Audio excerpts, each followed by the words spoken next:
دیا جا رہا ہے، غلط دھارنائیں پیدا کی جا رہی ہیں کہ جو چلا گیا مٹ گیا وہ فنا ہو گیا، اس کا وجود ختم ہو گیا۔ میں آپ کو کتابوں کے حوالے سے بتا سکتا ہوں، اٹھائیے دنیا اسلام کی وہ معتبر کتاب جسے شرح الصدور فی احوال القبور کہتے ہیں، اور جس کے رائٹر مصنف اور لیکھک کا نام امام جلال الدین سیوطی ہے۔ انہوں نے لکھا ہے کہ علماء کرام بیان فرماتے ہیں کہ موت مٹ جانے کا نام نہیں ہے، فنا ہو جانے کا نام نہیں ہے۔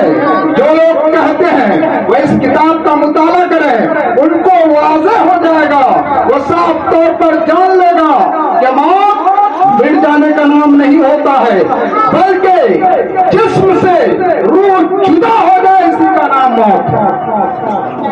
لیکن کہیں گے روح جسم سے جدا ہونے پر ہی تو انسان مرتا ہے، لیکن سنیے آگے چل کے اسی کتاب میں لکھا ہوا ہے کہ روح جسم سے جدا ہونے کے بعد انسان ایک مکان سے دوسرے مکان کی طرف منتقل ہوتا ہے۔ اور موت کی حقیقت کیا ہے؟ تنقلون من دار الی دار، تم ایک گھر سے دوسرے گھر کی طرف منتقل ہو جاؤ گے۔ اور جب ہم دنیا میں ایک گھر سے دوسرے گھر کی طرف منتقل ہوتے ہیں، کوئی ہمیں مردہ نہیں کہتا۔ ایک گھر سے دوسرے گھر کی جانب ٹرانسفر ہو جانے کا نام مردہ نہیں ہوتا، بلکہ وہ زندہ رہتا ہے۔ ارے سنو، اگر موت کی حقیقت کو جاننا چاہتے ہو، مر کے انسان مردہ نہیں ہو جاتا۔ اگر مردہ ہو جاتا ہے، میں واقعات کی روشنی سے بتا سکتا ہوں کہ حضرت عبداللہ ابن عمر جب بدر کے قبرستان سے گزر رہے تو آپ نے دیکھا کہ ایک شخص قبر سے نکل کر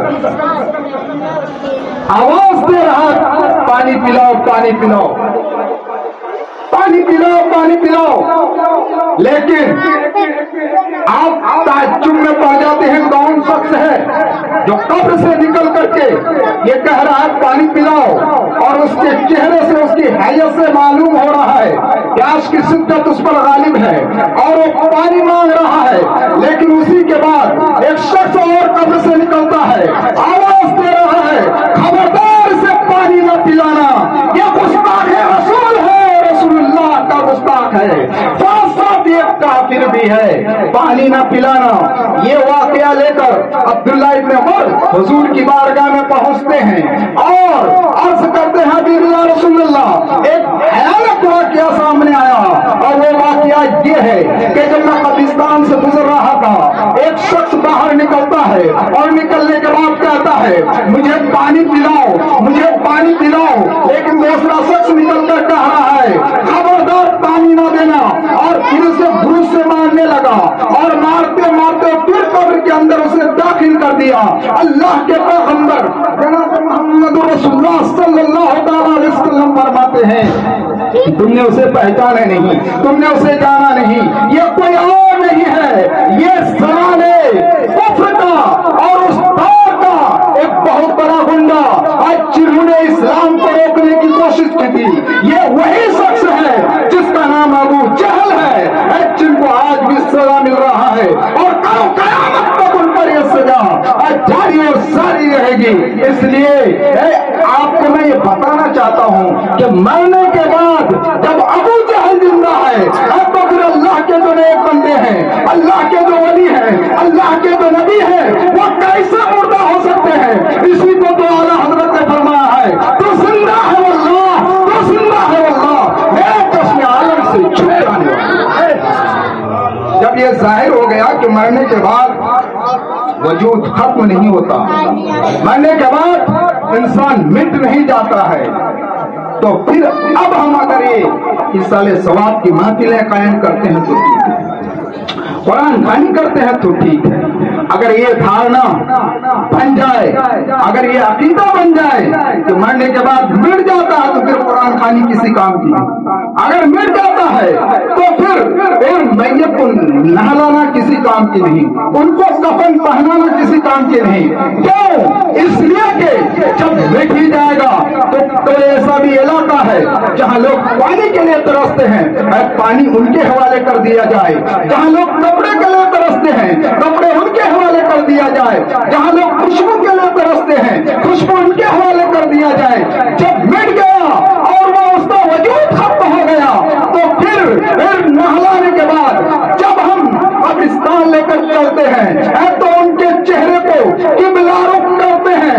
کیوں کرتے ہیں؟ جب وہ مر گیا, مٹ گیا, وجود ختم ہو گیا تو قبلہ رخ کرنے کی بھی ضرورت نہیں. لیکن یہ سب باتیں ہم کرتے ہیں اس لیے کہ ہم مانتے ہیں کہ مرنے کے بعد وجود مٹتا نہیں ہے, انسان فنا بالکل نہیں ہوتا.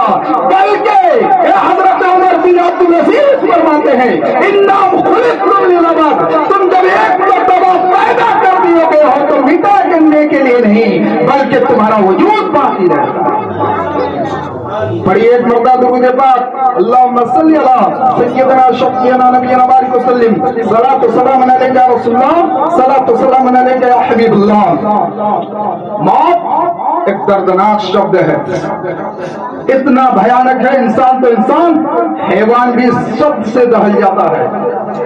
موت کی سختی اور موت اتنا بھیانک شبد ہے, ورڈ ہے, لفظ ہے کہ موت کے تعلق سے ایک واقعہ قوم بنی اسرائیل کہ چند عبادت کرنے والے جو رب کے محبوب لوگ تھے ایک مرتبہ مشورہ کیا کہ چلیں قبرستان میں چلیں اور رب کی عبادت کریں گے اور بارگاہ خداوندی میں دعا کریں گے کہ رب تبارک و تعالیٰ کسی بندے کو ہمارے پاس بھیج دے جو ہمیں موت کے تعلق سے بتائے کہ موت کے اندر کتنی سختی ہوتی ہے, کتنا درد ہوتا ہے.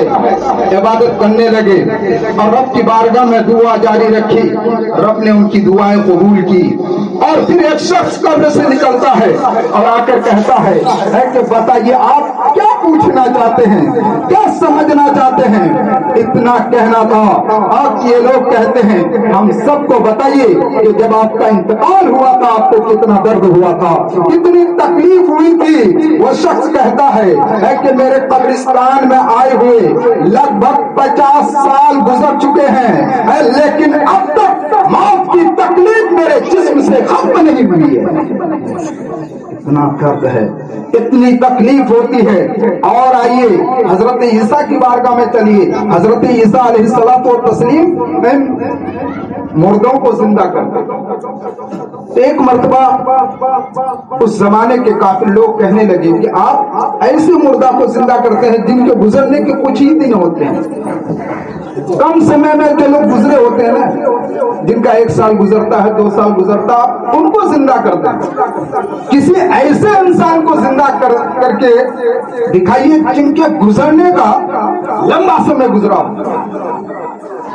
حضرت عیسیٰ علیہ الصلوۃ والتسلیم فرماتے ہیں کہ تم کسی ایسے شخص کا نام بتاؤ جن کے گزرنے کا ہزاروں برس گزر چکا ہو اور تمہارے دماغ کے حساب سے, تمہارے سوچنے کے حساب سے لمبے سمے پہلے وہ گزر چکے ہیں اور میں ان کو زندہ کروں.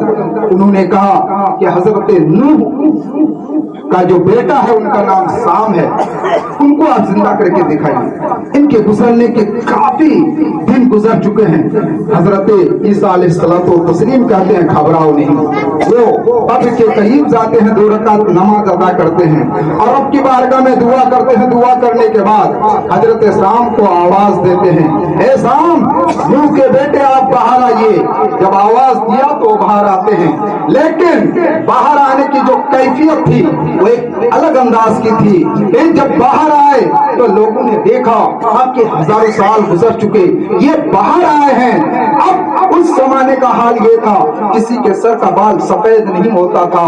ان لوگوں نے پوچھا, ہم لوگوں نے پڑھا ہے, ہمیں معلوم ہے کہ حضرت نوح کے زمانے میں ان کے بیٹے کے زمانے میں جو لوگ گزرتے تھے ان کا بال سفید نہیں ہوتا تھا, آپ کا بال سفید کیسے ہو گیا؟